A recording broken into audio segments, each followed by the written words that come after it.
Another example of these denial letters, which we consider very misleading and wrong, is for a client of ours right now. We have a claim. It's a very, very well-known and well-recognized media company. One of the lead people at this media company, who's very well-known TV and radio host, was sued a couple of years ago for defamation. And they had provided notice to their media liability insurer. Fine, they did the right thing. That media liability policy covers any different claims that arise because of defamatory statements made by anybody at the media company, including the main host, right, the main person. It looked great. However, there was an exclusion at the end of that coverage grant that said, however, we, insurance company, will not cover claims for defamation for statements or alleged statements that are made on that person, the insured host, any of his or her TV shows or radio shows. Okay? Based on that, the insurance company denied the claim because in the complaint, the plaintiff alleged that some of these statements were in fact made on the celebrities' TV and radio shows. Well, we got involved and we looked at the policy. We looked back at the complaint very carefully. And the complaint wasn't quite worded the way the insurance company thought it was worded.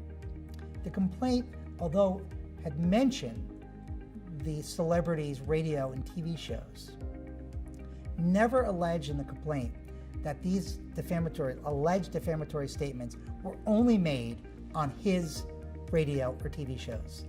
Right? It didn't say anything like that. It just said that some of these statements were made on his shows. So you could read that complaint as there could have been statements made outside of his own radio or TV shows that could have given rise to this plaintiff's defamation claim. We went back to the client and we pointed that out. They did some investigation, and what they found out is that this celebrity insured in fact made similar statements on a different show, Fox News, CNN, but not his show, right? And it came out in discovery. So not that we needed that, but we actually showed that not all the alleged defamatory statements were made on that celebrity's TV shows or radio shows.